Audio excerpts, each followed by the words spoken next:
Tadej Pogačar has won 4 stages. He now leads the Tour de France by more than 4 minutes. But today, Jonas Vingegaard reaches what may be his final opportunity to change this race. If he cannot hurt Pogačar on stage 15, the yellow jersey may already be decided. The road to Le Markstein set the trap. On the steep ramps of the Col de Hague, Tadej Pogačar delivered a blow that widened the gap at the top of the standings. UAE Team Emirates did not merely react to their rivals, they dictated the tempo from the valley floor, stripping away support riders until the contenders were completely isolated. When Pogačar accelerated, the response was non-existent. Jonas Vingegaard, fighting to limit his losses, could not match the Slovenian's explosive power. Pogačar crossed the line solo, securing his 4th stage victory of this tour. He finished 44 seconds ahead of Vingegaard, pushing his overall advantage to 4 minutes and 30 seconds.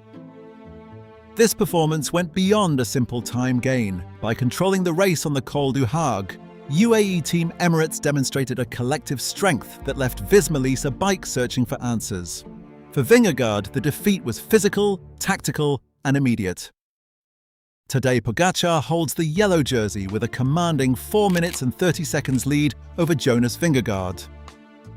The massive gap puts Vingegaard more than 4 minutes back, forcing Visma Lease a bike to rethink their strategy. Behind the top 2, Remco Evenepoel remains 3rd at 5 minutes and 4 seconds, solidifying his podium position.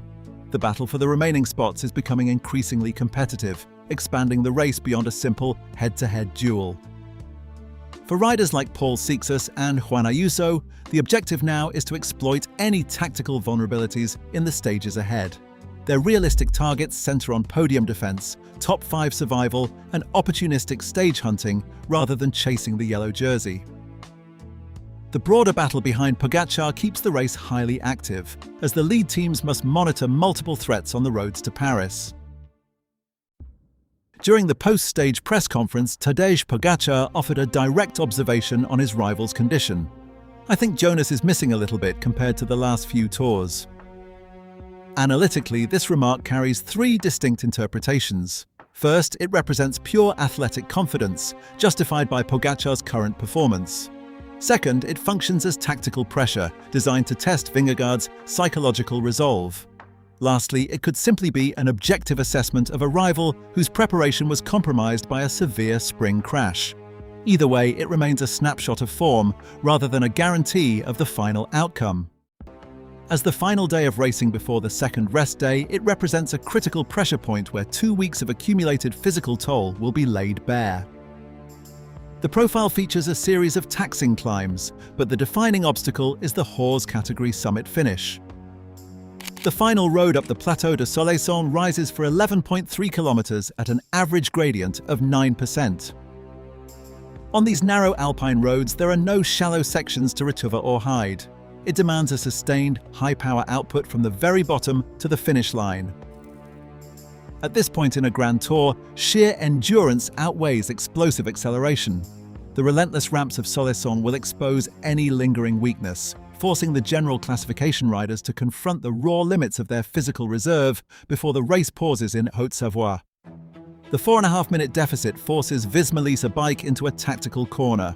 On paper, the 3rd week still offers mountain passes, but the reality of modern Grand Tour racing is that the route is running out of climbs selective enough to dismantle a rider of Tadej Pogačar's caliber. Waiting for the final alpine block is no longer a viable strategy. Patience only serves the yellow jersey. UAE Team Emirates possesses a formidable defensive block. On steep mountain terrain, their numerical superiority allows them to smother long-range moves before they can threaten the overall lead. If Visma Lease a bike waits for the high-altitude passes of the final week, they play directly into UAE's hands, allowing Pogačar's domestic support to pace him defensively. This is why the Plateau de Solaison represents a strategic deadline. Visma can no longer afford the luxury of a conservative, calculated race.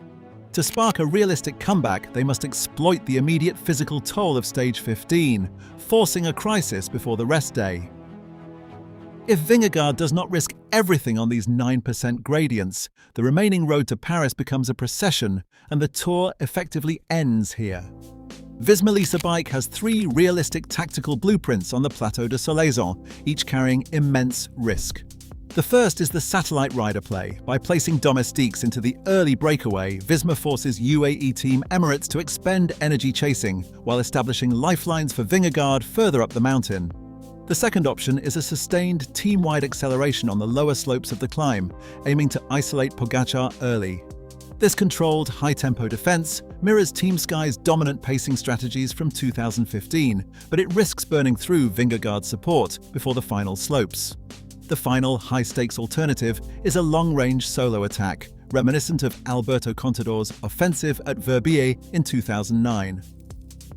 While historically successful at cracking defensive blocks, launching early on 9% gradients leaves Vingegaard entirely exposed to a devastating counterstrike if his physical limit is reached before the summit. For UAE Team Emirates, the objective on the Plateau de Solaison is not to attack, but to smother the race.